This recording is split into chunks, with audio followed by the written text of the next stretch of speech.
আমি মেজর ডালিম বলছি। পর্ব 5। অন্যান্য অভিজ্ঞতা। আমি সালাম জানাই ওই সমস্ত যুবকদের চেতনা এবং দেশপ্রেমকে যারা মুক্তিযোদ্ধা হিসেবে জাতির মেরুদণ্ড হয়ে উঠেছিলেন। ইতিমধ্যে ঝড়ের বেগে আমার কাজ এগিয়ে চলেছে। কৃষ্ণনগর থেকে তকিপুর সমস্ত সেক্টর আমি ঝটিকা সফর করে বেড়াচ্ছি। আমার মূল দায়িত্ব যুব শিবির ও শরণার্থী শিবির থেকে গেরিলাদের রিক্রুট করে তাদের ট্রেনিং এর ব্যবস্থা করা, সাথে সাথে সেক্টর ট্রুপসদের প্রশিক্ষণ এবং অপারেশনের সাব সেক্টর কমান্ডারদের সাহায্য করা। এরই ফাঁকে প্রথম ইস্ট বেঙ্গল রেজিমেন্টকে পুনর্গঠিত করার কাজেও ক্যাপ্টেন হাফিজকে আমরা সাহায্য করছিলাম যতটুকু সম্ভব। রাত দিন পরিশ্রম করে জুন মাসের মধ্যেই প্রায় 1010 গেরিলা রিক্রুট করে ফেলেছিলাম। তাদেরকে 200 থেকে 500 একটি ব্যাচে বিহারের চাকুলিয়া ট্রেনিং ক্যাম্পে 4 থেকে 6 সপ্তাহের ট্রেনিং এ পাঠানো হচ্ছিল। একই সাথে যুব শিবির এবং সাব সেক্টরগুলোতেও আমরা কয়েকটি ট্রেনিং ক্যাম্প প্রতিষ্ঠিত করেছিলাম। সেক্টরের নিয়মিত বাহিনীর অভিজ্ঞ সৈনিকরা গেরিলাদের হালকা অস্ত্র, grenade, demolition, Raid, ambush, unarmed combat, map reading, urban এবং জঙ্গল ওয়ারফেয়ার, অবস্ট্যাকলস প্রভৃতি বিষয়ে প্রশিক্ষণ দিচ্ছিলেন। লাইভ ফায়ারিং এর বন্দোবস্ত করা হয়েছিল টেম্পোরারি রেঞ্জ তৈরি করে। একই সাথে চলছিল মোটিভেশন ক্লাস। এখানে রিক্রুটিং এর কাজে নিয়োজিত থাকাকালে একটি অভিজ্ঞতার কথা উল্লেখ না করে পারছি না। যুদ্ধকালে প্রায় 1 লাখের মতো মুক্তিযোদ্ধা ট্রেনিং নেয়, কিন্তু এর মধ্যে শতকরা 1/2 শরণার্থী শিবিরের লোক ছিল না। শরণার্থী শিবিরের আশ্রয় গ্রহণকারী বেশিরভাগ লোকই ছিলেন হিন্দু। তাদের মধ্যে খুব কম লোকের মাঝেই ট্রেনিং গ্রহণ করে শত্রুর মোকাবেলা করার জন্য যুদ্ধে যাওয়ার আগ্রহ দেখা যেত। বাংলাদেশ থেকে পালিয়ে শরণার্থী শিবিরে যারা আশ্রয় নিয়েছিল তারা পরিবারের সব সদস্য নিয়েই সেখানে থাকতো। জীবন বাঁচানোর জন্য দুবেলা দুমুঠো আহারের নিশ্চয়তাও শিবিরে তাদের ছিল। বাংলাদেশ নিয়ে দুশ্চিন্তা করার মতো তাদের খুব বেশি কেউই ছিল না। শিবিরে তাদের জীবনের নিরাপত্তাও ছিল। তাদেরকে নিরাপদে স্বদেশে প্রত্যাবর্তনের ব্যবস্থা করেছে। কিভাবে করছে এ নিয়ে তাদের তেমন কোনো মাথা ব্যথা ছিল না। মনে মনে হয়তোবা তারা চাইতো কষ্টের কাজটুকু অন্যে করুক, তারা একদিন ধীরে সুস্থে ফিরতে পারলেই হয়। শরণার্থী শিবিরের বাসিন্দাদের মধ্যে অনেকেরই আবার পশ্চিমবঙ্গের আত্মীয় স্বজন বিভিন্ন শহর গ্রামে পার্টিশনের সময় এসে স্থায়ী বসতি স্থাপন করেছিল। মুক্তিযুদ্ধে যোগ দেবার চাপ এড়াতে বয়স্ক যুবকরা বর্ডার থেকে দূরে তাদের আত্মীয় স্বজনদের কাছে পাঠিয়ে দিত। ওরা সেখানে কাজকর্ম, ব্যবসা বাণিজ্য এবং বিভিন্ন পেশা গ্রহণ করে জীবন চালাতো। শরণার্থীদের মধ্যে এবং নিছক প্রাণের ভয়ে যারা দেশ ত্যাগ করেছিল তাদের মধ্যে সুবিধাবাদী মনোবৃত্তি লক্ষ্য করা গেছে। যুদ্ধে তাদের বিশেষ কোনো অবদান ছিল না, কিছু থাকলে তা ছিল পরিস্থিতি সাপেক্ষে, স্বেচ্ছা প্রণোদিত হয়ে নয়। অনেক ক্ষেত্রে শরণার্থী শিবিরগুলোতে খুঁজেও সমর্থ লোক পেতাম না, পাওয়া যেত শুধু বুড়ো মানুষ, শিশু ও মহিলাদের। এর বিপরীত অবস্থা ছিল যুব শিবিরগুলোতে। হাজার হাজার তরুণ, যুবক, ছাত্রছাত্রী, সমাজের অন্যান্য পেশাজীবী সমর্থ ছেলেদের ভিড়ে প্রতিটি যুব শিবিরই ভরে থাকতো সব সময়। বাসস্থানের সংকুলনের অভাবে অনেককে ফিরিয়েও দেওয়া হতো বাধ্য হয়ে। তারা তাদের আত্মীয় পরিজনদের বাংলাদেশ ফেলে রেখে ছুটে আসতো সমস্ত ঝুঁকি নিয়ে শুধুমাত্র মুক্তিযুদ্ধে যোগ দিয়ে ট্রেনিং গ্রহণ করে হাতিয়ার নিয়ে বাংলাদেশে ফিরে গিয়ে খান সেনাদের বিরুদ্ধে যুদ্ধ করার জন্য। তারা অতি কষ্টকর পরিবেশে যুব শিবিরে দিনের পর দিন আটপেটা খেয়ে অনেক ক্ষেত্রে অভুক্ত থেকে উদ্গ্রীব হয়ে অপেক্ষা করত কবে তাদের রিক্রুট করে ট্রেনিং এ পাঠানো হবে। শত কষ্টে তাদের মনোবল ভেঙে পড়তে দেখিনি। প্রত্যেকের মধ্যে দেখেছি প্রতিশোধের স্পৃহা এবং দেশকে স্বাধীন করার অঙ্গীকার। আজ একটি কথা স্পষ্ট করে স্বীকার করছি, শরণার্থী শিবিরে পালিয়ে আশ্রয় গ্রহণ করে যারা নিরাপদ জীবনযাপন করেছিল তাদের তুলনায় হাজার রকমের ভয়ভীতি, অজানা আশঙ্কা ও সমূহ বিপদের মোকাবেলা করে সংখ্যাগরিষ্ঠ বাঙালি যারা দেশেই থেকে গিয়েছিল স্বাধীনতার জন্য, তাদের প্রত্যক্ষ এবং পরোক্ষ অবদানের মূল্য কোনো অংশে কম নয়। তাদের অনেককেই দিতে হয়েছে চরম আহুতি। তাদের আত্মত্যাগের স্পৃহা, আবেগ এবং দেশকে শত্রুমুক্ত করার প্রত্যয় ছিল জাতির গর্বের বিষয়। তাদের ওই ধরনের চারিত্রিক মনোবল দেখে আমার আত্মবিশ্বাস আরো দৃঢ় হয়েছিল যে বাংলাদেশের স্বাধীনতার কোনো অপশক্তি কোনো ষড়যন্ত্রই দাবিয়ে রাখতে পারবে না। দেশকে একদিন স্বাধীন হতেই হবে। আল্লাহ কখনোই তাদের এই ধরনের নিঃস্বার্থ ত্যাগ ব্যর্থ হতে দেবেন না। জনগণ, বিশেষ করে তরুণ সমাজের এমন স্বেচ্ছা প্রণোদিত হয়ে স্বতঃস্ফূর্তভাবে জাতীয় মুক্তি সংগ্রামে যোগদানের নজির বিশ্বে খুব কম জাতির স্বাধীনতা সংগ্রামের ইতিহাসে খুঁজে পাওয়া যায়। গণচীন, Soviet Union, Indochina, Africa, Latin America, পূর্ব ইউরোপের এ ধরনের গর্বের দাবি করতে পারে না। এ সময় দেশের স্বাধীনতা সংগ্রাম হয়েছে বৃহত্তর কোনো সংঘর্ষের সুযোগ কিংবা যুদ্ধকালীন এবং এর পরবর্তী অবস্থাতে প্রয়োজনীয় রাজনৈতিক এবং সামরিক প্রস্তুতির পর। এ সত্য খণ্ডাবার কোনো সুযোগ নাই। অন্য কেউ নয়, শুধুমাত্র তারাই ইতিহাস নষ্ট করেছে। যদি কোনো গোষ্ঠী, পার্টি এককভাবে নিজেদের স্বাধীনতার চ্যাম্পিয়ন হিসেবে মনে করে, তবে সেটা হবে সত্যের বরখেলাপ এবং এক অমার্জনীয় ধৃষ্টতা। সার্বিকভাবে স্বাধীনতার কৃতিত্ব দেশের জনগণের এবং বিশেষভাবে নিঃস্বার্থ ত্যাগী মুক্তিযোদ্ধাদের। বিনা মেঘে বজ্রপাত। কর্নেল ওসমানী পদত্যাগ করলেন। এই গুরুত্বপূর্ণ ঘটনা ঠিক অধিনায়কদের মহাসম্মেলনের প্রাক্কালে। ভারতীয় গোয়েন্দা বাহিনীর সহায়তায় ক্যাপ্টেন জলিলের ফোর্ট উইলিয়ামের পূর্বাঞ্চলীয় হেডকোয়ার্টার্সের কর্মকর্তাদের সাথে গোপন যোগাযোগ থেকে একটি বিষয় পরিষ্কার হয়ে উঠল: ভারতীয় সরকার শুধুমাত্র প্রবাসী সরকার এবং মুক্তিবাহিনীর সদর দপ্তরের মাধ্যমেই বাংলাদেশের স্বাধীনতা সংগ্রাম এবং রাজনৈতিক গতিধারাকে নিয়ন্ত্রণ করছিল তা নয়, তারা ক্ষমতাধর কমান্ডারদের সাথেও সম্পর্ক গড়ে তোলার চেষ্টা করছিল।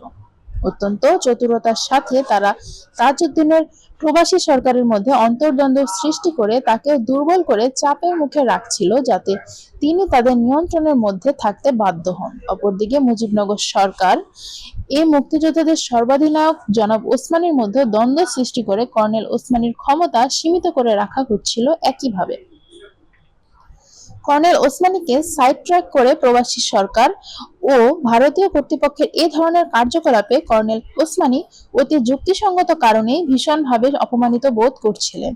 তার বক্তব্য ছিল পরিষ্কার: ভারত বন্ধুরাষ্ট্র হিসেবে বাংলাদেশের স্বাধীনতা সংগ্রামে তাদের বক্তব্য অনুযায়ী মানবিক কারণে সাহায্য দিতে সক্ষম হয়েছে, সেটার জন্য বাঙালি জাতি কৃতজ্ঞ। কিন্তু স্বাধীনতা সংগ্রামটা পূর্ব বাংলার 8 কোটি বাঙালির নিজস্ব সংগ্রাম। এই সংগ্রাম তাদেরই সংগঠিত করতে হবে। যে কোনো ত্যাগের বিনিময়ে তাদেরকেই অর্জন করতে হবে। জাতীয় স্বাধীনতা সংগ্রামের নেতৃত্ব ও সব দায়িত্ব থাকতে হবে মুক্তিফৌজ কমান্ডো ও প্রবাসী বাংলাদেশ সরকারের অধীন। জনাব ওসমানী নীতির এই প্রশ্নে কখনোই আপোষ করেননি। এই বিষয় নিয়ে তৎকালীন প্রবাসী সরকারের নেতৃত্বের সাথে অনেক বিতর্ক হয়েছে তার, কিন্তু তার এই নীতির প্রতি সমর্থন দেননি আওয়ামী লীগের বেশিরভাগ নেতৃত্ব ও গণপরিষদ সদস্যরা। ইতিমধ্যেই 8 জুলাই কলকাতার সেক্টর কমান্ডারদের সম্মেলন ডাকা হয় কর্নেল ওসমানীর নির্দেশে। কিন্তু সম্মেলনের কয়েকদিন আগে হঠাৎ করে একদিন ঘটল এক ঘটনা। ক্যাবিনেট মিটিংয়ে কর্নেল ওসমানী প্রধানমন্ত্রী তাজউদ্দিনকে পরিষ্কার ভাষায় হুঁশিয়ারি দিয়ে বললেন, ভারতের গোয়েন্দা ও সেনাবাহিনীর কর্তৃপক্ষ যদি মুক্তিযুদ্ধের ব্যাপারে একতরফা সিদ্ধান্ত নিয়ে তাদের কার্যক্রম চালাতে থাকেন, তবে শুধুমাত্র শিখণ্ডী কমান্ডার ইন চিফ হিসেবে মুক্তিযুদ্ধ পরিচালনার দায়িত্ব থেকে আমি স্বেচ্ছায় অব্যাহতি দিব।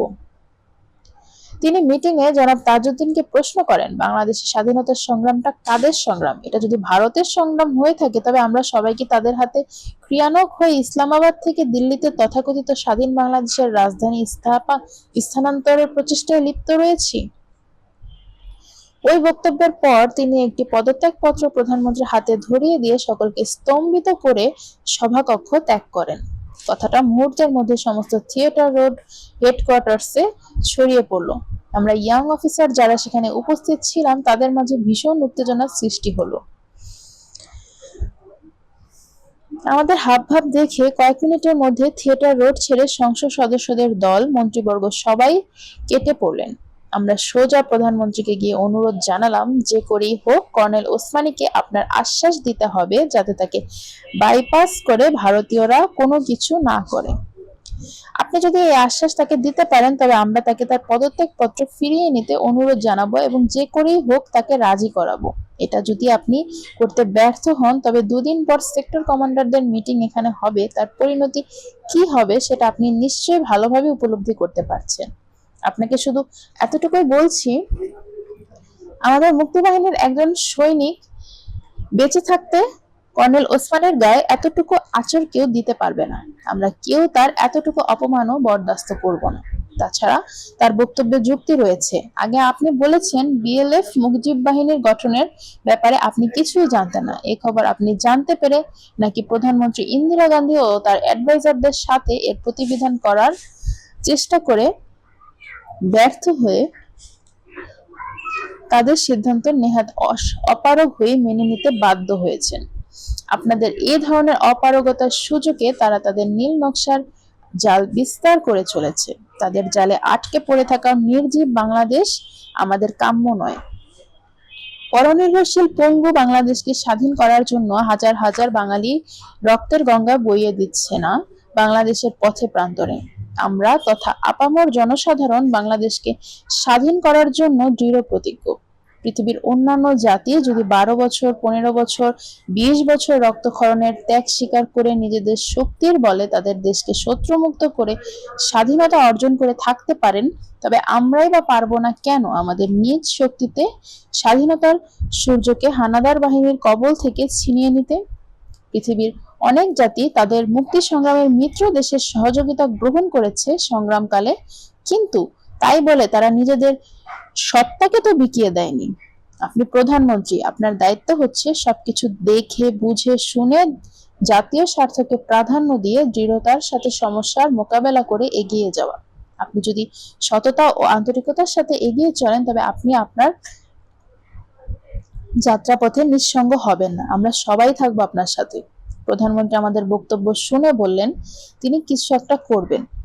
কর্নেল ওসমানীকে প্যাসিফাই করার দায়িত্ব নিয়ে বেরিয়ে এলাম আমরা।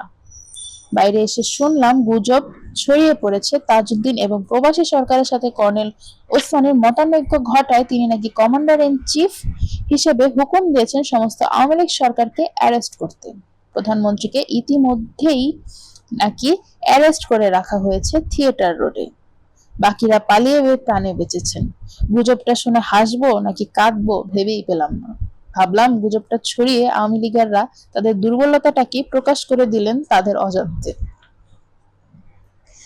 অধিনায়কদের মহাসম্মেলন 8 জুলাই মহাসম্মেলনের দিন ধার্য করা হয়েছিল। অধিনায়কদের অনেকেই কলকাতায় পৌঁছে গেছেন। আমরা তখনও চেষ্টা করছিলাম যাতে কর্নেল ওসমানী তার পদত্যাগপত্র প্রত্যাহার করে নেন। এদিকে কনফারেন্সের দিন ক্রমশ ঘনিয়ে আসছে। বিভিন্ন সেক্টর কমান্ডাররাও ইতিমধ্যে কলকাতায় এসে উপস্থিত হচ্ছেন। কর্নেল ওসমানীকে আমরা এক নাগাড়ে বুঝিয়ে চলেছি, অনুরোধ করে চলেছি তার পদত্যাগপত্র প্রত্যাহার করে নিতে। ভীষণ একরোখা মানুষ কর্নেল ওসমানী। যারা তার সান্নিধ্যে লাভ করতে সক্ষম হয়েছেন তারা সবাই সেটা জানেন। অত্যন্ত আত্মসম্মানবোধী এবং অভিমানী তিনি। নীতির প্রশ্নে জীবনে কেউ তাকে আপোস করাতে সক্ষম হয়নি। নূর ও আমাকে তিনি ভীষণভাবে স্নেহ করতেন। বকাও খেয়েছি অনেক, কোনো সময় অযৌক্তিক ভাবেও বটে। তবুও তার জীবনের শেষ দিনটি পর্যন্ত তার যে আন্তরিক ভালোবাসা আমি পেয়েছি তা ভাষায় প্রকাশ করা সম্ভব নয়। সেটা এক অমূল্য অনুভূতি। একান্ত নিভৃতে শ্রদ্ধার সাথে তাকে ও তার স্মৃতিগুলো আমি স্মরণ করে যাব সারা জীবন। চাকরিতে থাকাকালীন এবং চাকরিচ্যুত অবস্থায় আমরা নিজেদের মাঝে অনেক মতামত বিনিময় করেছি নির্দ্বিধায়। এমনকি অনেক ব্যক্তিগত এবং পারিবারিক সমস্যা সম্পর্কেও তার পিতৃসুলভ আচরণ ও উপদেশাবলী আজও মনে হলে হৃদয় ভারাক্রান্ত হয়ে ওঠে। যাক সে কথা। বাইরের ওসমানের চেয়ে তার অন্তরের কিছুটা জানতে পারার সৌভাগ্য আমার হয়েছিল বলে নিজেকে আমি ধন্য মনে করি। আমাদের আকুতি মিনতির জবাবে তিনি কিছুই বলছেন না, এমন একটা অনিশ্চয়তার মাঝে শুরু হলো সম্মেলন। 11 জুলাই 1971। অধিবেশনের আগে যখন এ সমস্ত ঘটনা ঘটছিল তখনই মে মাসের শেষ দিকে একদিন বয়রা সেক্টরের একটি অপারেশনে আমি প্রথমবারের মতো গুলিবিদ্ধ হই। ইনজুরিটা বিশেষ সিরিয়াস ছিল না, ডান হাতের মাঝের আঙ্গুলটা ভেঙে গিয়েছিল গুলি লেগে। আল্লাহর অসীম কৃপায় প্রাণে বেঁচে যাই। ক্ষত নিয়েই আমার দায়িত্ব চালিয়ে যাচ্ছিলাম। হাতের ব্যান্ডেজ নিয়ে সেক্টরে সেক্টরে ঘুরে ফিরছি, ফলে ঠিকমতো ঔষধ এবং কেয়ার না নেওয়ায় ক্ষতে একটা খারাপ ধরনের ইনফেকশন দেখা দেয়। ফলে হেডকোয়ার্টার্সের সাথে সার্বক্ষণিক যোগাযোগ আমি রক্ষা করতে পারিনি। অবশ্য নূরের মাধ্যমে মাঝে মাঝে খবরাখবর যতটুকু সম্ভব জানার চেষ্টা করেছি। সেক্টর থেকে যোগাযোগের ব্যবস্থাও ছিল খুবই সীমিত। সম্মেলনের সব সেক্টর কমান্ডাররা এসেছিলেন। সম্মেলনের দিন সকালে নূর এসে বলল কর্নেল ওসমানী কনফারেন্স অ্যাটেন্ড করবেন না, কারণ প্রধানমন্ত্রী ও মুজিবনগর সরকারের কাছ থেকে তিনি তার পদত্যাগের ব্যাপারে সন্তোষজনক কোনো জবাব পাননি। সেক্ষেত্রে তার পক্ষে সম্মেলনে উপস্থিত হওয়াটা হবে অসম্মানজনক। তাছাড়া সম্মেলনে সবাই তাকে পদত্যাগের কারণও জিজ্ঞাসা করতে পারেন। পদত্যাগের সঠিক কারণ এই মুহূর্তে সবাইকে জানানোটা সমীচীন মনে করছেন না কর্নেল ওসমানী। নূর এ খবরটা আমাকে জানিয়ে অনুরোধ করলো ব্যাপারটা গোপন রাখতে। মুজিবনগর সরকারের প্রতিক্রিয়া দেখে কর্নেল ওসমানী তার পরবর্তী পদক্ষেপ ঠিক করবেন আভাস পেলাম। থিয়েটার রোডে কনফারেন্স শুরু হলো। সবাই উপস্থিত। জনাব তাজউদ্দিন আহমেদ প্রধানমন্ত্রী ও প্রতিরক্ষা মন্ত্রী হিসেবে হাজির হলেন। বাংলাদেশ মুক্তিবাহিনীর সেনাপ্রধান হিসেবে ওসমানী অনুপস্থিত। তিনি জানিয়েছেন বিশেষ কারণবশত তার পক্ষে সম্মেলনে উপস্থিত হওয়া সম্ভব নয়, কিন্তু নিয়ম অনুযায়ী কর্নেল ওসমানীর উপস্থিতি সেখানে ছিল অপরিহার্য। কিন্তু তিনি নেই দেখে সবার কাছে ব্যাপারটা খুবই অস্বাভাবিক মনে হলো। যাই হোক, জনাব তাজউদ্দিন লম্বা চড়া ভাষণ শুরু করলেন। তার ভাষণে তিনি সবাইকে জানালেন সেক্টর কমান্ডারদের অনাস্থাবশত কর্নেল ওসমানী পদত্যাগ পত্র দাখিল করেছেন। উপস্থিত সবাই প্রধানমন্ত্রীর এই ঘোষণা শুনে স্তম্ভিত হয়ে গেলেন। কথাটা এতটাই আকস্মিক এবং অপ্রত্যাশিত ছিল যে কমান্ডারদের মধ্যে ভীষণ উত্তেজনার সৃষ্টি হলো। কর্নেল ওসমানীর ওপর কমান্ডারদের আস্থা নেই, এ কথা প্রধানমন্ত্রী কি করে জানলেন সে বিষয়ে অনেকেই প্রশ্ন উত্থাপন করলেন। প্রধানমন্ত্রী পরিষ্কার কোনো জবাব দিতে পারলেন না। বাকবিতণ্ডার মাঝে অল্প সময়ের মধ্যেই তাকে কনফারেন্স হল ত্যাগ করে চলে যেতে হলো। সম্মেলন স্থগিত রাখার সিদ্ধান্ত নিলেন মুক্তিযোদ্ধা কমান্ডাররা। কর্নেল ওসমানী সবার কাছে, বিশেষ করে বাঙালি বীর যোদ্ধাদের কাছে অত্যন্ত শ্রদ্ধেয় ব্যক্তি। তার উপর অনাস্থা এনেছেন কারা সে রহস্য উন্মোচন না করা পর্যন্ত কোনো কনফারেন্স হবে না বলে সিদ্ধান্ত গৃহীত হলো প্রধানমন্ত্রীর অবর্তমানে। এই অবস্থার সুযোগ গ্রহণ করে আমি ও নূর মেজর জিয়া, মেজর খালেদ মোশাররফ এবং উইং কমান্ডার বাশারকে একান্তভাবে কর্নেল ওসমানীর পদত্যাগের আসল কারণ খুলে বললাম। আমরা এটাও তাদের বুঝিয়ে বললাম কর্নেল ওসমানীর এ ধরনের স্ট্যান্ড এই অস্থায়ী সরকার ও ভারতীয় কর্তৃপক্ষের নীল নকশা বাস্তবায়নের ক্ষেত্রে বাধার সৃষ্টি হয়েছে।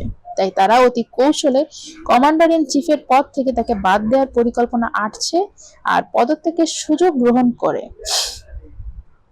তাদের এই পরিকল্পনার পেছনে মুক্তিযুদ্ধের একজন কমান্ডারও পরোক্ষভাবে সমর্থন জানাচ্ছেন না। এ প্রসঙ্গে আমরা তাদের আমাদের দিল্লির অভিজ্ঞতা এবং বিএলএফ মুজিব বাহিনী গড়ে তোলার নীল নকশার কথাও খুলে বললাম। সবকিছু বিস্তারিত জানিয়ে তাদের অনুরোধ করলাম যে করেই হোক কর্নেল ওসমানীকে আমাদের মুক্তিযুদ্ধের সর্বাধিনায়ক হিসেবে রাখতে হবে। তাকে সম্মুখে রাখতে না পারলে নীল নকশার মোকাবেলা করতে আমরা সবাই ব্যর্থ হব, আর তাতে জাতীয় স্বার্থ ভীষণভাবে ক্ষতিগ্রস্ত হবে। আমাদের সাথে তারা একমত হলেন। ঠিক হলো, উপস্থিত সবার তরফ থেকে তারা কর্নেল ওসমানীর সাথে দেখা করে তাকে তার পদত্যাগপত্র প্রত্যাহার করতে অনুরোধ জানাবে। একই সাথে তাকে আশ্বাসও দেওয়া হবে তিনি যাতে সসম্মানে তার পদত্যাগপত্র প্রত্যাহার করে নিতে পারেন সে ব্যবস্থা গ্রহণ করার জন্য অস্থায়ী সরকারকে বাধ্য করা হবে সমগ্র মুক্তিযোদ্ধাদের তরফ থেকে। কর্নেল ওসমানীর সাথে গোপন বৈঠক হলো। আমরা যা বলেছিলাম তার পুনরাবৃত্তি তিনি করলেন তাদের কাছে। সবাই তার পদত্যাগ করার পেছনের যুক্তি পরিষ্কার বুঝতে পারলেন। সব বুঝে তারা তাকে অনুরোধ জানালেন জাতীয় স্বার্থ বিরোধী সব ষড়যন্ত্রকে মোকাবেলা করার জন্য তার নেতৃত্ব বিশেষভাবে প্রয়োজন। একমাত্র তিনিই মুক্তিবাহিনীকে ঐক্যবদ্ধ রাখতে পারেন। ঐক্যবদ্ধ প্রচেষ্টা ছাড়া কোনো ষড়যন্ত্র মোকাবেলা করা সম্ভব নয়। তাদের দেয়া অ্যাসিউরেন্স এর পরিপ্রেক্ষিতে কর্নেল ওসমানী তার পদত্যাগপত্র প্রত্যাহার করবেন বলে আমাদের কাছে প্রতিজ্ঞাবদ্ধ হলেন। তার সাথে আমাদের আলাপের পর আমরা গেলাম অস্থায়ী প্রেসিডেন্ট জনাব নজরুল ইসলাম এবং অস্থায়ী প্রধানমন্ত্রী জনাব তাজউদ্দিনের কাছে। আমাদের দেখে দুজনেই বেশ কিছুটা অস্বস্তি বোধ করছিলেন। সকালের মিটিং এর অবস্থা বুঝে জনাব তাজউদ্দিন ইতিমধ্যেই শঙ্কিত হয়ে পড়েছিলেন। সরাসরি ভাবে প্রধানমন্ত্রীকে প্রশ্ন করা হলো, আপনি কোন যুক্তির ভিত্তিতে সকালে আপনার বক্তব্যে বললেন সেক্টর কমান্ডারদের অনাস্থার পরিপ্রেক্ষিতে কর্নেল ওসমানী পদত্যাগ করার সিদ্ধান্ত নিয়েছেন? জবাবে তিনি কিছুটা বিব্রত হয়ে বললেন, তার কাছে খবর রয়েছে বেশ কিছু কমান্ডার জনাব ওসমানীর ওপর অনাস্থা পোষণ করেছেন। মহামান্য প্রধানমন্ত্রী, আপনাকে স্পষ্ট ভাষায় জানিয়ে দিতে চাই, শুধুমাত্র কমান্ডারদের তরফ থেকে নয়, সমগ্র মুক্তি ফৌজের তরফ থেকে আমাদের পূর্ণ আস্থায় যে রয়েছে কর্নেল ওসমানীর ওপর মুক্তিবাহিনীর সর্বাধিনায়ক হিসেবে, তা নয়, তিনি আমাদের অতি শ্রদ্ধার পাত্রও বটে। তার পরিবর্তে অন্য কাউকে যদি কমান্ডার ইন চিফ বানাবার চিন্তা ভাবনা করে থাকেন, তবে বলতে বাধ্য হচ্ছি আমাদের বেশিরভাগ মুক্তিযোদ্ধার কাছে তিনি গ্রহণযোগ্য নাও হতে পারেন। প্রবাসী সরকারের হয়তোবা ক্ষমতা থাকতে পারে, সরকার ইচ্ছা মতো একজন সর্বাধিনায়ক নিয়োগ করতে পারে, কিন্তু তার পরিণতি কি হবে সেটাও একটু ভেবে দেখবেন।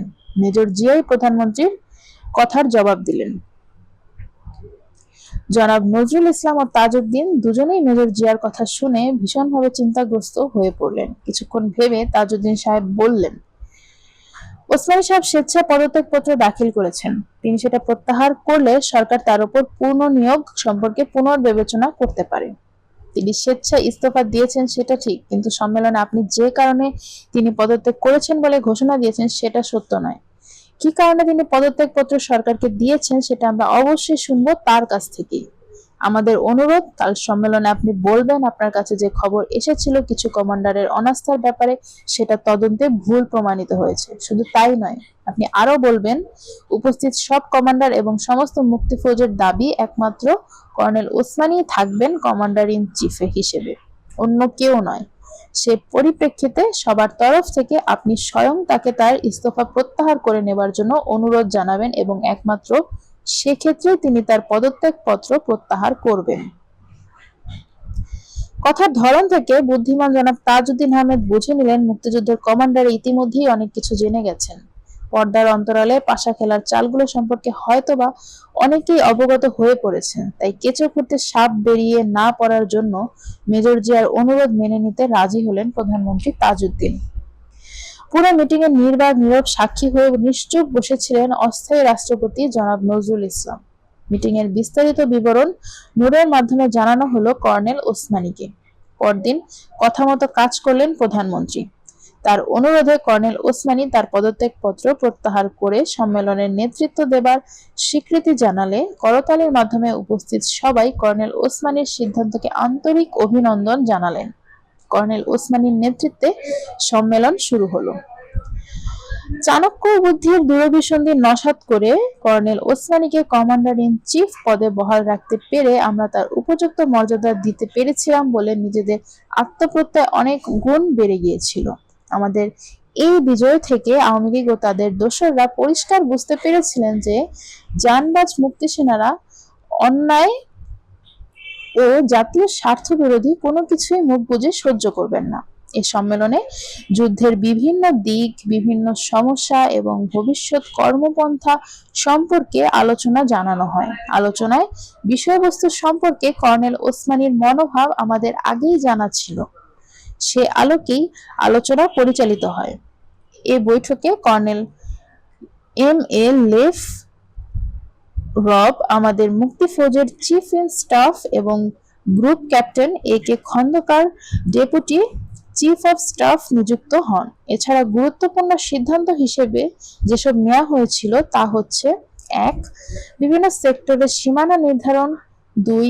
মুক্তিযুদ্ধের কৌশল পদ্ধতির সারসংক্ষেপ এবং বর্ণনা। নির্ধারিত এলাকার নির্দিষ্ট দায়িত্বে 5 অথবা 10 জনকে নিয়ে গঠিত ট্রেনিং প্রাপ্ত গেরিলা দলগুলোকে বাংলাদেশের অভ্যন্তরে পাঠানো হবে। গেরিলাদের শ্রেণী বিভক্তি: অ্যাকশন গ্রুপ। এই গ্রুপের সদস্যরা শত্রুর বিরুদ্ধে সরাসরি তবে গেরিলা হামলা চালাবে। তারা শতকরা 50 থেকে 100 ভাগ হাতিয়ার বহন করবে। গোয়েন্দা সেনা: এই গ্রুপের গেরিলারা হেডকোয়ার্টার্সের অধীনে প্রতিষ্ঠিত গোয়েন্দা বিভাগের নির্দেশে কার্যক্রম পরিচালনা করবে। এরা সাধারণত সম্মুখ সংঘর্ষে জড়িত হবে না। এদের মূল দায়িত্ব হবে খবরাখবর সংগ্রহ করা। এদের কাছে শতকরা 30 থেকে 50 ভাগের বেশি অস্ত্র থাকবে না। গেরিলা ঘাঁটি। প্রতিটি গেরিলা ঘাঁটি সেক্টর ট্রুপসের দ্বারা রক্ষিত হবে। প্রতিটি ঘাঁটিতে গেরিলাদের জন্য থাকা খাওয়ার ব্যবস্থা এবং ট্রেনিং এর ব্যবস্থা থাকবে। প্রত্যেক ঘাঁটিতে একটি করে মেডিকেল টিম থাকবে প্রয়োজনে গেরিলাদের চিকিৎসার জন্য। প্রত্যেক ঘাঁটিতে গেরিলাদের রাজনৈতিকভাবে সচেতন করে তোলার জন্য একজন রাজনৈতিক নেতা থাকবেন। তার দায়িত্ব হবে বিভিন্ন কর্মপদ্ধতির মাধ্যমে পাকিস্তানিদের মানসিকভাবে দুর্বল করে দেওয়া এবং একই সঙ্গে বাঙালিরা যেন মানসিক সাহস ও শক্তি না হারিয়ে ফেলে সেদিকে লক্ষ্য রাখা। শত্রুর বিরুদ্ধে বড় ধরনের আক্রমণ পরিচালনার উদ্দেশ্যে আরো বেশি সংখ্যক গেরিলা কিংবা নিয়মিত বাহিনীর সৈনিকদের সংকুলনের জন্য প্রতিটি ঘাঁটিকে তৈরি রাখাও এদের দায়িত্ব ছিল। কিন্তু বাস্তবে পরবর্তীকালে এই রাজনৈতিক দায়িত্ব গ্রহণ করার জন্য মুজিবনগর সরকার থেকে কোনো প্রতিনিধি আসেনি। সেক্টর এবং সাব সেক্টর কমান্ডারদেরই নিজেদের উদ্যোগে এই দায়িত্ব পালন করতে হয়েছিল। 3. নিয়মিত বাহিনীর সদস্যদের অবিলম্বে ব্যাটালিয়ন ফোর্স এবং সেক্টর ট্রুপসে সংগঠিত করতে হবে। 4. যুদ্ধ পরিকল্পনার পদ্ধতি ছিল নিম্নরূপ। প্রতিটি সুবিধাজনক স্থানে শত্রুর বিরুদ্ধে আঘাত হানার জন্য বিপুল সংখ্যক গেরিলাকে বাংলাদেশের অভ্যন্তরে পাঠানোর বন্দোবস্ত করতে হবে। কোনো শিল্প প্রতিষ্ঠান চালু রাখতে দেয়া হবে না। বিদ্যুতের খুঁটি, সাবস্টেশন প্রভৃতি ধ্বংস করে বিদ্যুৎ সরবরাহ অচল করে দিতে হবে। কোনো কাঁচামাল কিংবা উৎপাদিত পণ্য রপ্তানি করতে দেয়া হবে না। এ সময় যে জিনিস যে সমস্ত গুদামে থাকবে সেগুলো ধ্বংস করে দিতে হবে। কোনো কাঁচামাল কিংবা উৎপাদিত পণ্য রপ্তানি করতে দেয়া হবে না। এ সমস্ত জিনিস যে সমস্ত গুদামে থাকবে সেগুলো ধ্বংস করে দিতে হবে। শত্রুপক্ষের সৈন্য ও সামরিক সরঞ্জাম রসদপত্র আনা নেয়ার জন্য ব্যবহারযোগ্য যানবাহন, রেলপথ, নৌযান, রাস্তা, পুল প্রভৃতি পরিকল্পিতভাবে ধ্বংস করতে হবে। রণকৌশলগত পরিকল্পনা এমনভাবে করতে হবে যাতে শত্রুরা ছত্রভঙ্গ হয়ে পড়তে বাধ্য হয়। শত্রুদের ছত্রভঙ্গ করার পর তাদের বিভিন্ন গ্রুপগুলোর ওপর গেরিলা স্মরণপণ আঘাত হানবে। এই সম্মেলনে বাংলাদেশকে নিম্নোক্ত 11টি সেক্টরে বিভক্ত করা হয়। 1 নং সেক্টর।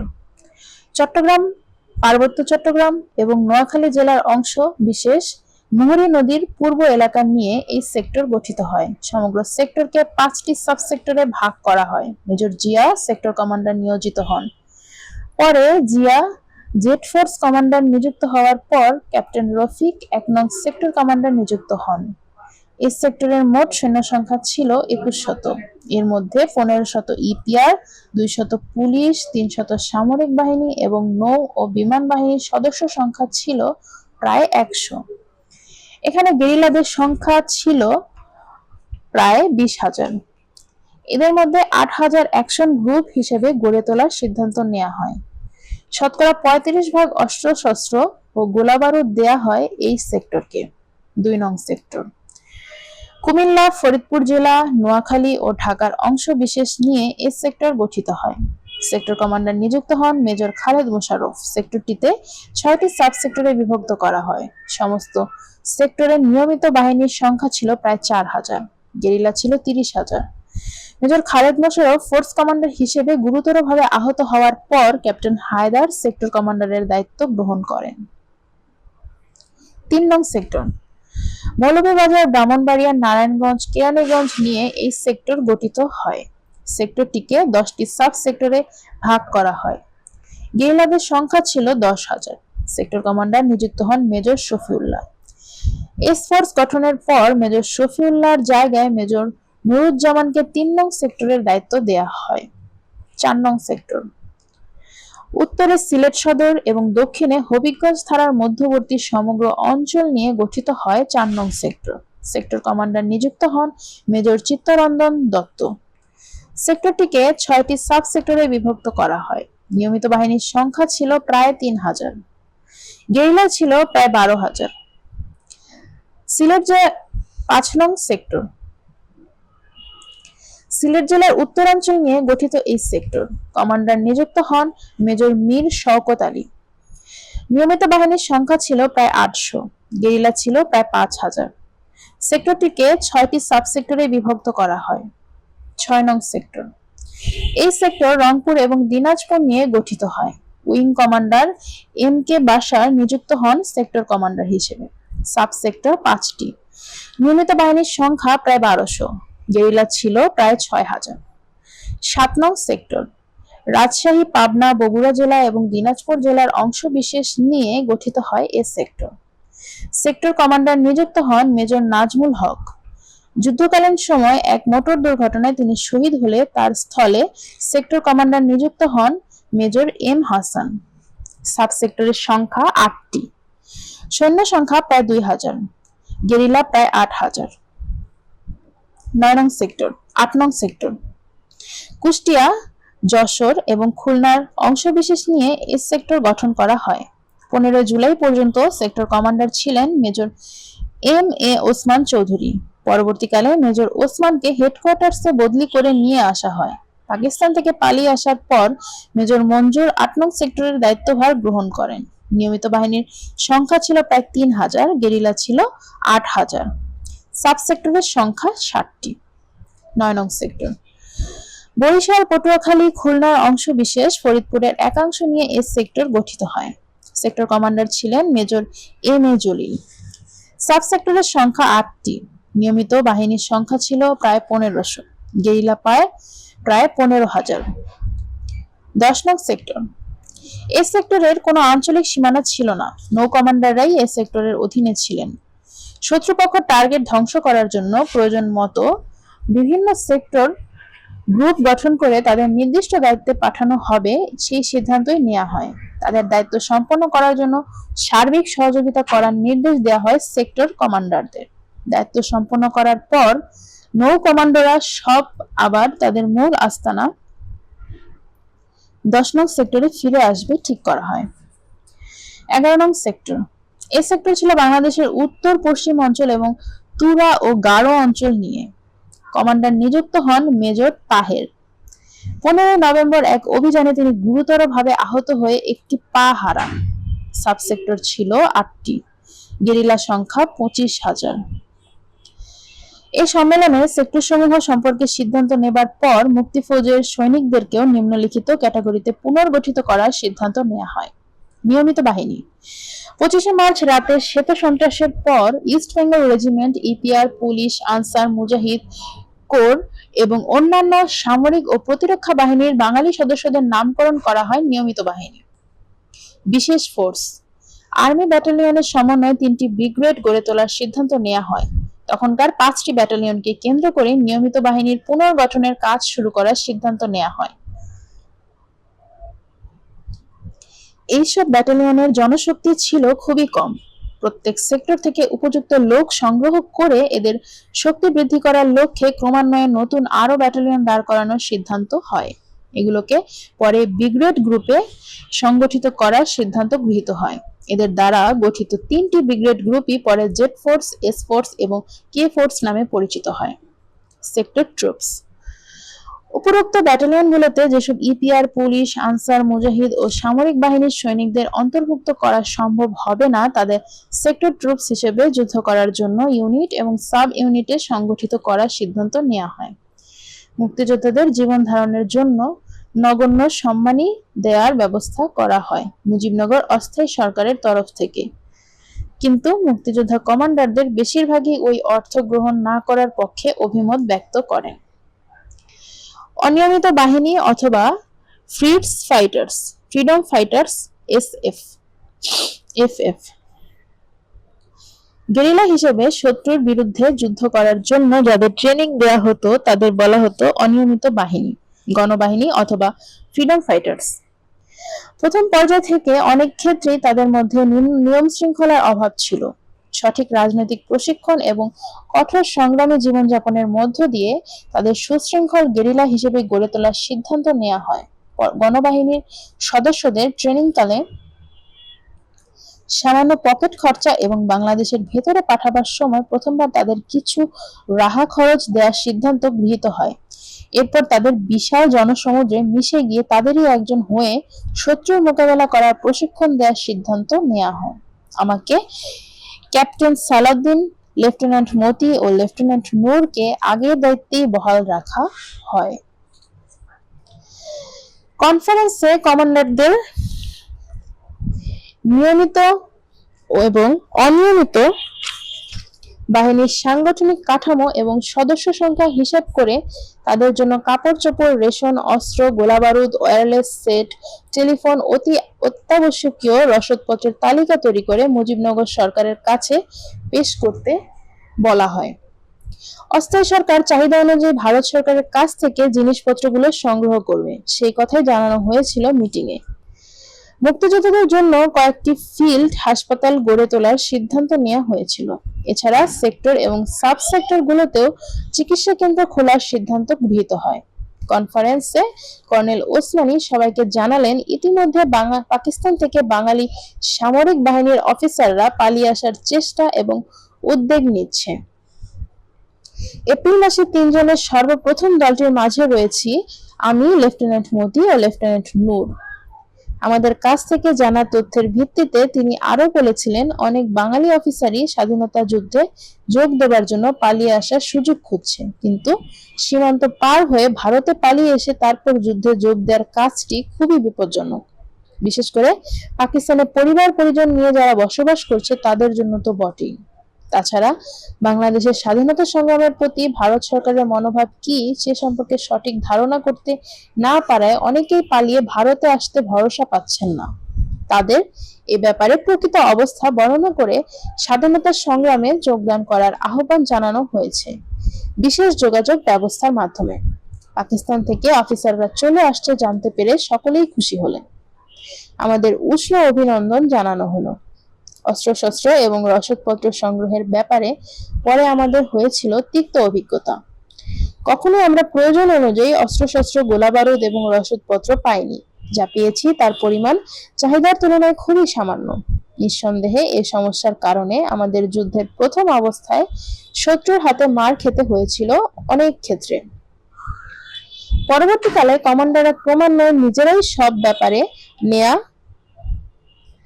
ব্যাপারে স্বয়ংসম্পূর্ণ হবার আপ্রাণ প্রচেষ্টা চালিয়ে মুক্তিযুদ্ধকে এগিয়ে নিয়ে যান। শত্রুপক্ষ থেকে ছিনিয়ে নেওয়া অস্ত্রই ছিল আমাদের হাতিয়ারের মূল উৎস। এতে করে আমাদের 5 মিসালে হাতিয়ার নিয়ে যুদ্ধ করতে হয়। ফলে গোলাবারুদ নিয়ে আমাদের নিবারণ সংকটে পড়তে হতো। যানবাহনের সমস্যা ছিল অতি প্রকট। আমরা সম্পূর্ণভাবে বাংলাদেশ থেকে নিয়ে আসা এবং মুক্তাঞ্চল থেকে কবজা করা গাড়িগুলোর উপরই নির্ভরশীল ছিলাম। এদের রক্ষণাবেক্ষণের দায়িত্ব নিতে হয় কমান্ডারদেরকেই। আমাদের চিকিৎসার সমস্যাও ছিল প্রকট। ভারতীয় হাসপাতালগুলো প্রায় সময় ভরে থাকতো শরণার্থীতে। যুদ্ধকালীন সময় সবচেয়ে বড় ফিল্ড হাসপাতালটি স্থাপিত হয়েছিল 2 নং সেক্টরের বিশ্রামগঞ্জে। ব্রিটেন থেকে আগত ডাক্তার জাফরুল্লাহ, ডাক্তার মোমেন এবং তাদের আরো কয়েকজন বন্ধু বান্ধবের অতি কষ্টে স্থাপন করে মুক্তিযুদ্ধে তারা অমূল্য অবদান রাখেন। যুদ্ধের সময় বাংলাদেশ থেকে খুব কম সংখ্যক চিকিৎসকই যুদ্ধে যোগদান করেন, তাই তাদের ঘাটতি পূরণ করতে হয়েছিল মেডিকেল কলেজের ছাত্রছাত্রীদের সাহায্যে। তাদের নিঃস্বার্থ প্রাণঢালা সেবার কথা মুক্তিযোদ্ধারা কখনোই ভুলতে পারবেন না। এ ধরনের আরো অনেক সমস্যা ও সমাধানের উপায় কনফারেন্সে যদিও বা আলোচিত হয়েছিল এবং মুক্তিযোদ্ধাদের সব চাহিদাই পূরণ করা হবে বলে মুজিবনগর সরকারের কাছ থেকে প্রতিশ্রুতিও পাওয়া গিয়েছিল, কিন্তু যুদ্ধকালীন সময় মুক্তিযোদ্ধারা কখনো পর্যাপ্ত পরিমাণ কিছুই পায়নি। ঠিক সময় মতো পাওয়া যায়নি অতি প্রয়োজনীয় যুদ্ধ সম্ভার। বর্ষাকালে জরুরি ভিত্তিতে মুক্তিযোদ্ধাদের জন্য আচ্ছাদন নির্মাণের কথা থাকলেও সে আচ্ছাদন তৈরি করতে পারেনি আওয়ামী লীগ সরকার। মুক্তিযোদ্ধারা হাড় কাঁপুনি শীতে রাত কাটিয়েছেন খোলা আকাশের নিচে। তাঁবু এবং শীত বস্ত্রের পর্যাপ্ত কোনো বন্দোবস্তই করা সম্ভব হয়নি সরকারের পক্ষে। কম্বলের উষ্ণতা থেকে বঞ্চিত থেকেছেন আহত মুক্তিযোদ্ধারা। অধিকাংশ বীর মুক্তিযোদ্ধারা যুদ্ধ করেছেন আধপেটা খেয়ে, খালি গায়ে খালি পায়ে। সব কষ্ট, সব অসুবিধা তার হাসি মুখে মোকাবেলা করেছিলেন একটি স্বপ্নের নেশায়। সে স্বপ্ন হলো স্বাধীন, শোষণমুক্ত বাংলাদেশ। জুলাই মাসে পৌঁছলেন captain Taher, captain Ziauddin, captain Patwari এবং মেজর মঞ্জুর, তার পরিবার এবং দুজন সৈনিক দেহরক্ষী। তারা শিয়ালকোট সেক্টর দিয়ে পালিয়ে আসেন। তাদের পর আরো যারা পালিয়ে আসেন তারা হলো captain Khairul Anam, captain Pasha, captain Shahriar Rashid Khan, lieutenant Bazlul Huda, captain Rashed Chowdhury, captain Farooq Rahman, captain Rashid, lieutenant Jahangir প্রমুখ। কনফারেন্সের সুযোগে অনেকের সাথে আমাদের মতবিনিময় হয় ভারতীয় নীল নকশার প্রভাব এবং পরিণতি নিয়ে। যাদের সাথে বিশেষভাবে পরিচিত ছিলাম শুধু তাদের সাথেই গোপনে আলোচনা করা হয়েছিল এই অতি স্পর্শকাতর বিষয়টি নিয়ে। Major Zia, major Khaled Mosharraf, captain Jalil এবং উইং কমান্ডার বাশার এর অন্যতম।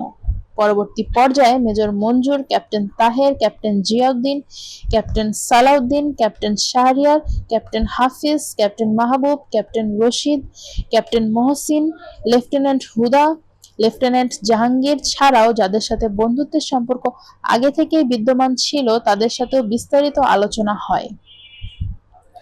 পর্দার অন্তরালে মুক্তিযুদ্ধ নিয়ে বিভিন্ন মহল, অস্থায়ী সরকার ও ভারতীয় প্রশাসনের চক্রান্ত ও স্বার্থ নিয়ে আলোচনার ফলে কতগুলো সিদ্ধান্তের ব্যাপারে আমাদের মধ্যে ঐক্যমতের সৃষ্টি হয়।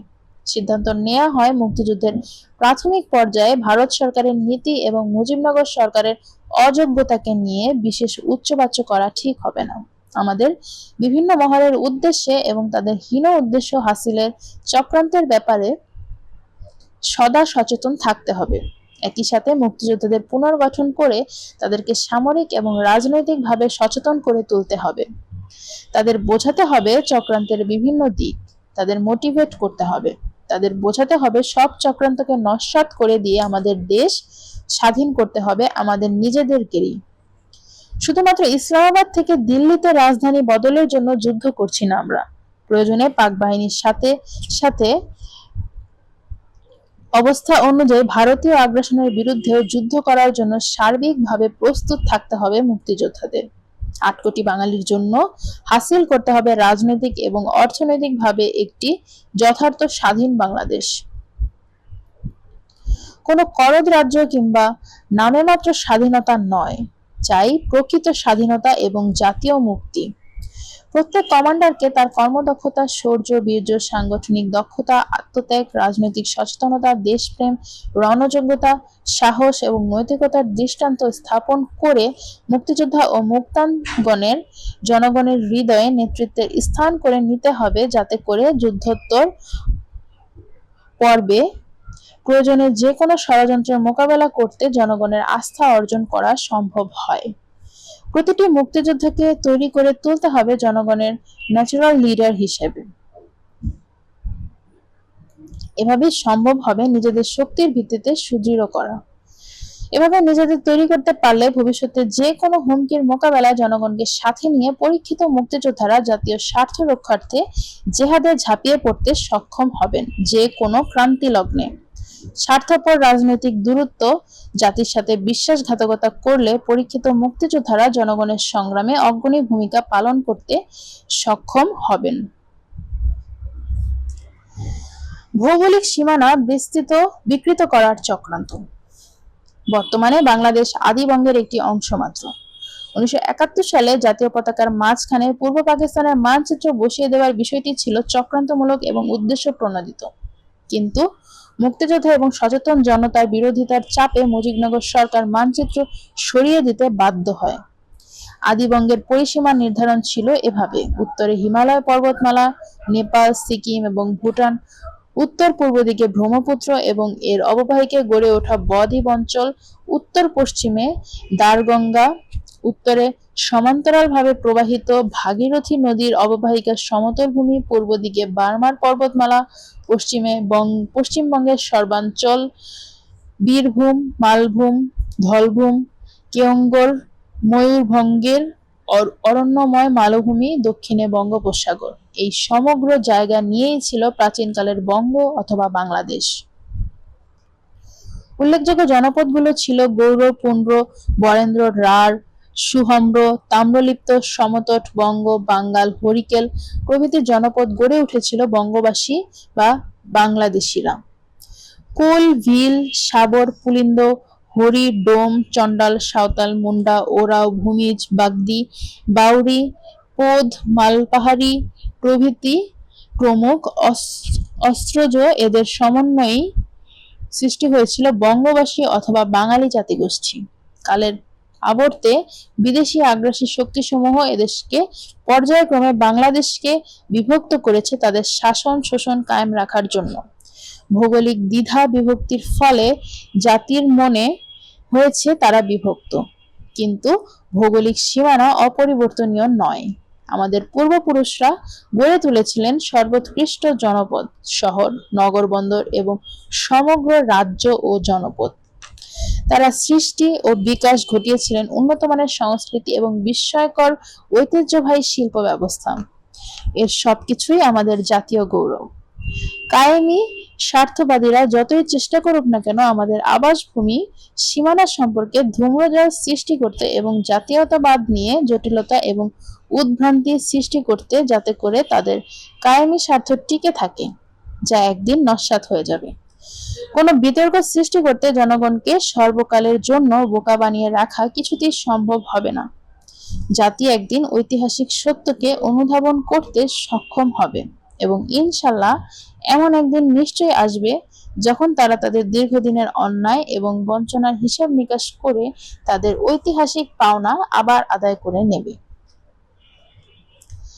ভারতীয় গোয়েন্দা সংস্থাকে কাদের সিদ্দিকীর আলোচ্য ব্যক্তিত্ব হিসেবে গড়ে তোলে। আমি অনেকটা সুস্থ হয়ে উঠেছি। পুরোপুরিভাবে সুস্থ না হলেও সেপ্টেম্বরের শেষের দিকে আমি সেক্টরে ফিরে যাবার সিদ্ধান্ত নিই। কিছুটা সুস্থ হয়ে ওঠার পর সেপ্টেম্বরে ফিরে গেলাম সেক্টরে। বাঁ হাতে তখনও প্লাস্টার। যুদ্ধ তখন ছড়িয়ে পড়েছে সারা বাংলাদেশে। মুক্তি ফৌজ এবং গেরিলাদের হাতে প্রচন্ড মার খেয়ে হানাদার বাহিনী দিশেহারা। তাদের মনোবল সম্পূর্ণভাবে ভেঙে পড়েছে। তীব্র গেরিলা অভিযানে ভীত সন্ত্রস্ত হয়ে খান সেনারা তখন বড় বড় শহরে ডিফেন্সিভ পজিশনে বাধ্য হয়ে নিজেদের গুটিয়ে নিয়েছে। শহরগুলো ছাড়া সারা বাংলাদেশ তখন বিশাল এক মুক্তাঞ্চল। গেরিলারা প্রায় পুরো দেশে তাদের অবাধ বিচরণ ভূমিতে পরিণত করেছেন। তাদের সফল তৎপরতায় বাংলাদেশ স্বাধীনতা ইতিমধ্যেই সময় সাপেক্ষে একটি বাস্তবতায় পরিণত হয়েছে। মুক্তিফৌজের সাহস, উদ্যম এবং সাংগঠনিক শক্তি ক্রমশ বেড়ে চলেছে। প্রধান প্রধান শহরগুলো, এমনকি ঢাকা শহরও প্রকাশ্য দিবালোকে অসীম সাহসিকতার সাথে একটার পর একটা সফল অভিযান করে তুলেছে। বীর মুক্তিযোদ্ধারা, নাস্তানাবুদ বেসামাল খান সেনারা মুক্তি বাহিনীদের সর্বদা তটস্থ অবস্থায় থাকছে। বিশেষ করে রাতের আধার ওদের জন্য হয়ে উঠেছে নাভিশ্বাসের কারণ। জানবাজ মুক্তিযোদ্ধাদের অভূতপূর্ব সাফল্যের খবরগুলো বিদেশি প্রচার মাধ্যমগুলোতে শিরোনামে প্রকাশিত হচ্ছে প্রায় প্রতিদিন। আমাদের মোরাল ভীষণ হাই। ইতিমধ্যে বিএলএফ এর ট্রেনিং প্রাপ্ত সদস্যরা দেশের ভিতরে বিভিন্ন স্ট্র্যাটেজিক পয়েন্টে অবস্থান নিয়েছে। তাদের অস্ত্রশস্ত্র মুক্তি ফৌজের তুলনায় অনেক উঁচু মানের।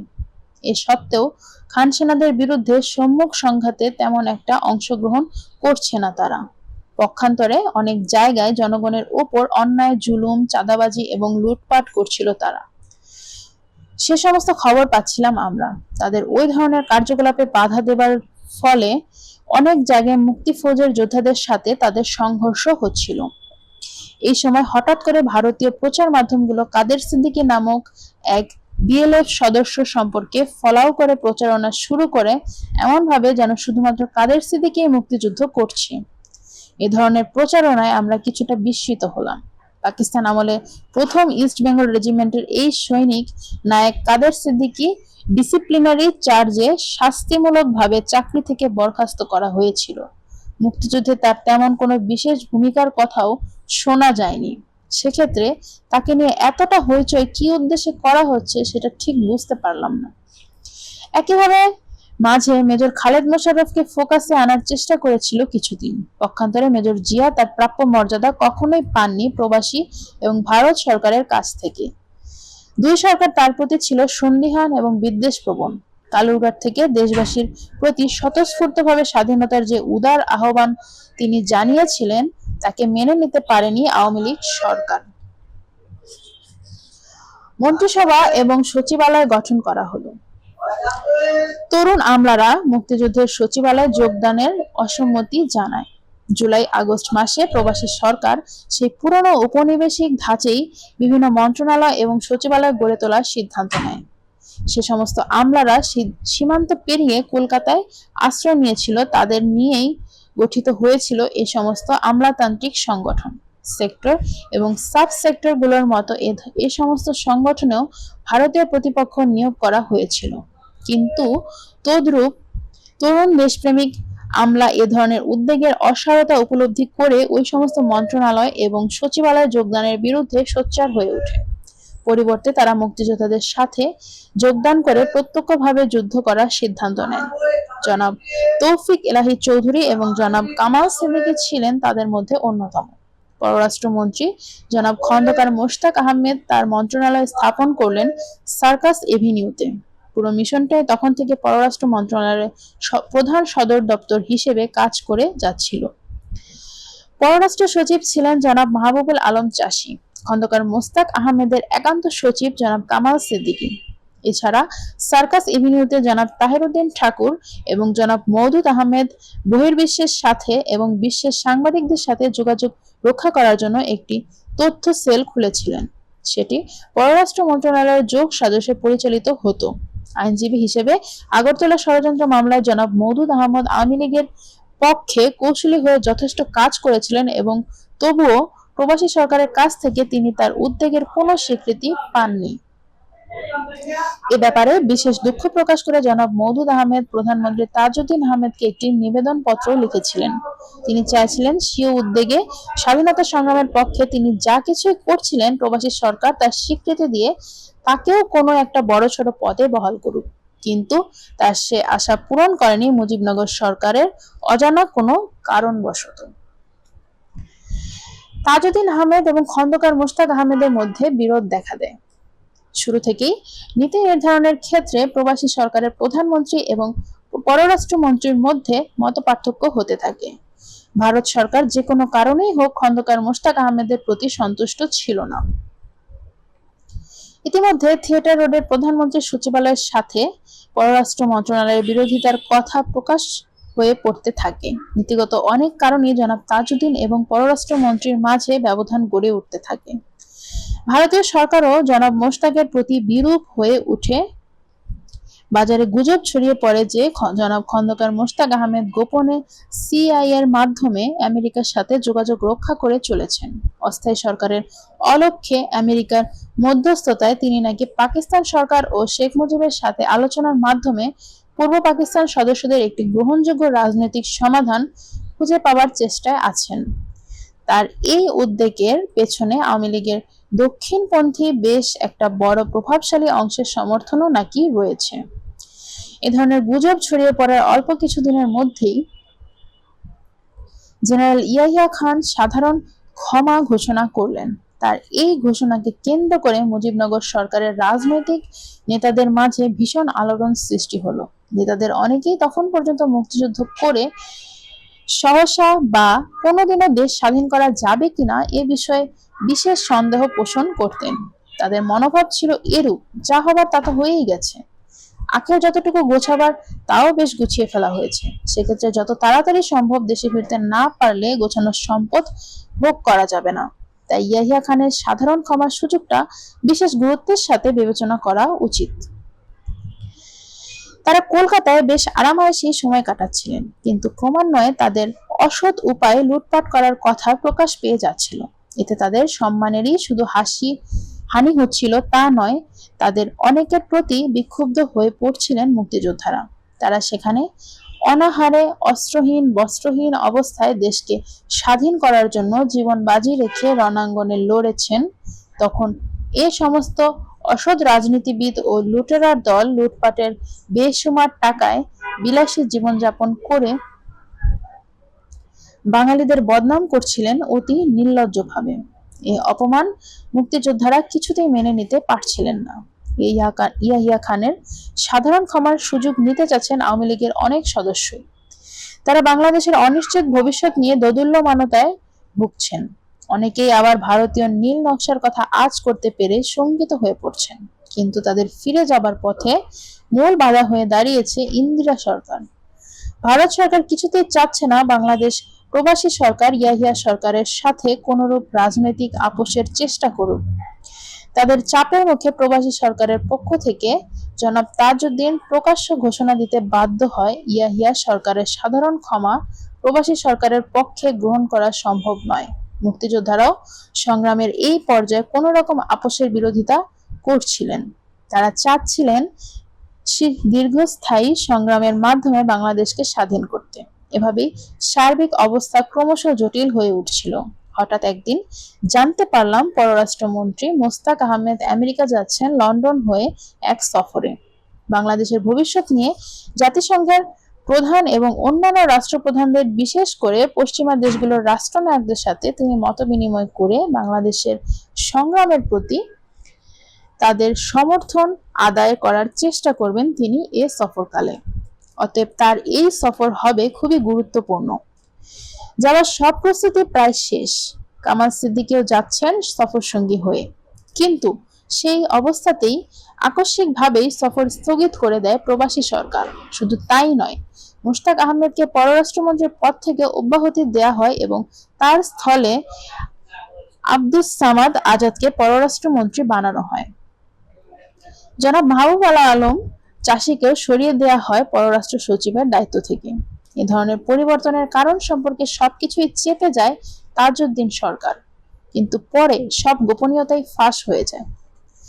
জানা যায় ভারতীয় গোয়েন্দা সংস্থা নাকি জানতে পারে যে জনাব মোশতাক আহমেদ গোপনে মার্কিন গোয়েন্দা সংস্থার মাধ্যমে ইয়াহিয়া খান এবং শেখ মুজিবের সাথে যোগাযোগ রক্ষা করে চলেছিলেন। তার লন্ডন সফরের উদ্দেশ্য ছিল মার্কিন সরকারের মধ্যস্থতায় শেখ মুজিব এবং ইয়াহিয়া সরকারের সাথে একটা চূড়ান্ত ফয়সালা করে বাংলাদেশ সম্পর্কে একটি রাজনৈতিক সমাধানে পৌঁছানো। এই চক্রান্তের খবর পেয়েই জনাব তাজউদ্দিন ভারত সরকারের নির্দেশেই ওই পদক্ষেপ নিতে বাধ্য হন। আরো তথ্য জানা যায়, খন্দকার মোশতাক আহমেদ, ইয়াহিয়া সরকার এবং মার্কিন সরকারের ত্রিপাক্ষিক ওই সমঝোতা আলোচনার প্রতি শেখ মুজিবুর রহমানের সমর্থন ছিল।